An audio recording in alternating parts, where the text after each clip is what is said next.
Keep Right with Ralph K. Ginorio. A certain urgency. We who love the American variant of Western civilization are at war. An unlikely assortment of enemies, foreign and domestic, have joined forces to destroy the West. Few around us realize it. Fewer are willing to face it. Without a certain urgency, no one who is beset by war can even hope to survive it, let alone triumph. Yet we cannot seem to bestir our fellow citizens from their dreams of peace. One reason why this is so is that the many aspects of this war that we face are only now becoming impossible to ignore. Until now, the worse matters got, the more we seem to crawl into our cell phones. Most of our schools teach innocence to hate America and love perversion.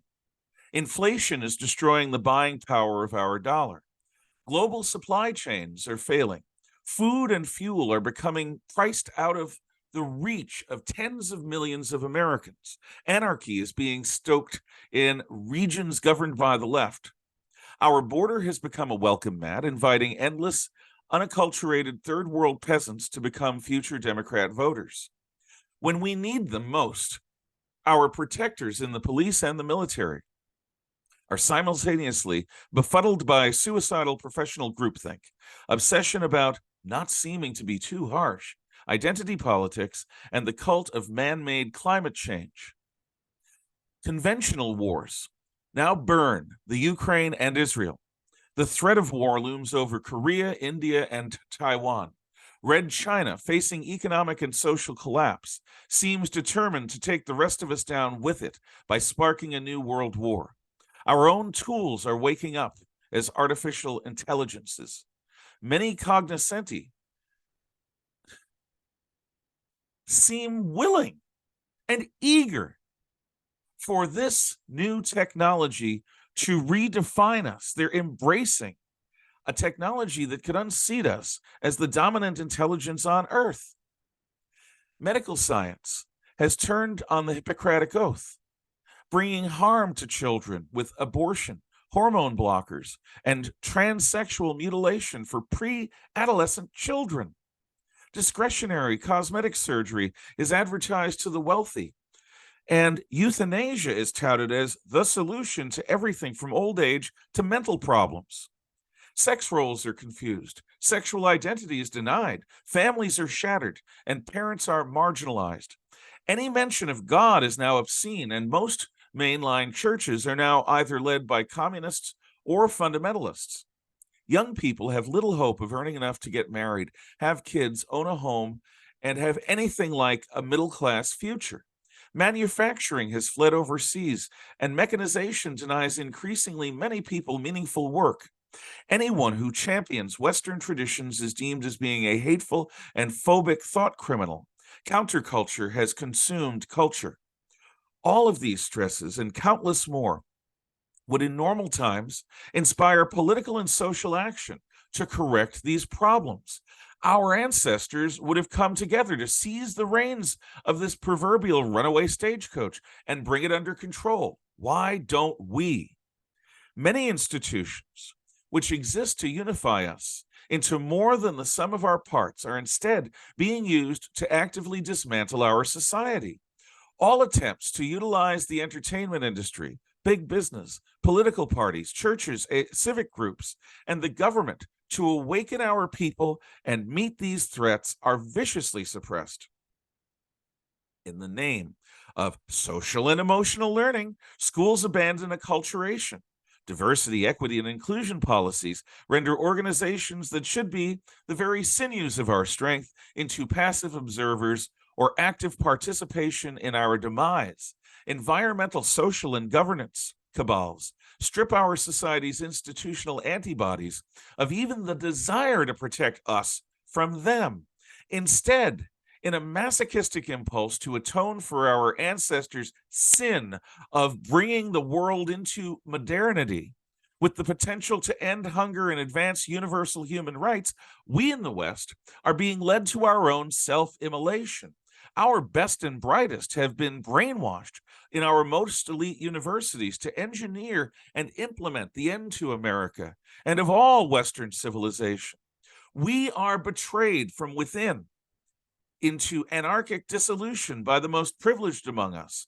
We are beset from without by diverse totalitarianisms. The only thing that these factions detest more than one another is we who are the inheritors of the West.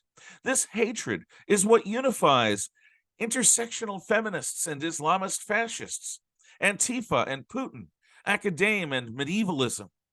For the World Economic Forum, the Chinese Communist Party, and all the rest of humanity's would-be rulers to construct their new millenarian utopias, we who are loyal to the West must die.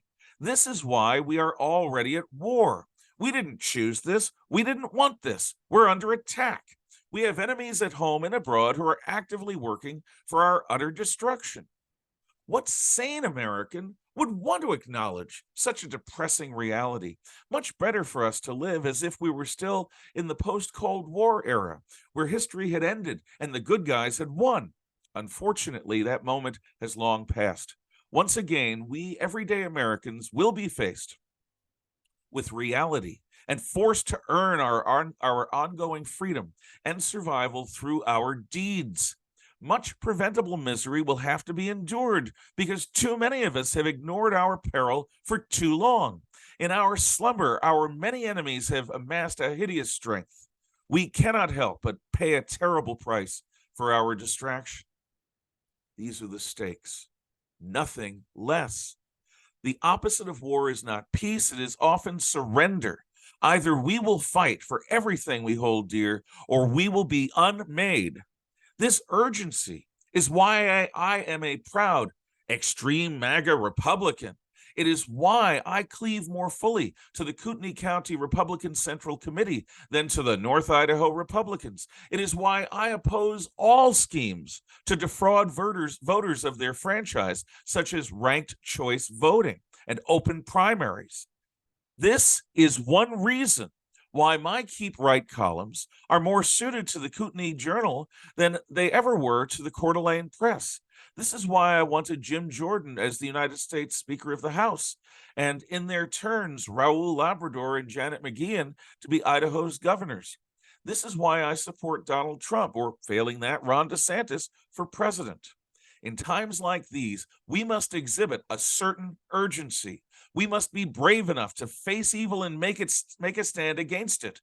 If and only if we awaken, then by God's grace, we have every reason to hope to achieve victory over the present darkness, as our ancestors did over many past darknesses. Quote, moderation is in the pursuit of justice is no vice. Extremism in the defense of liberty, oh, son of a gun. Moderation in the pursuit of justice is no virtue. Extremism in the defense of liberty is no vice. Senator Barry Goldwater. The hottest place in hell is reserved for those who remain neutral in times of great moral conflict. The Reverend Dr. Martin Luther King. Finally, America's best days are yet ahead. President Ronald Reagan. We can do this if we wake up, if we try, if we take heart and have courage.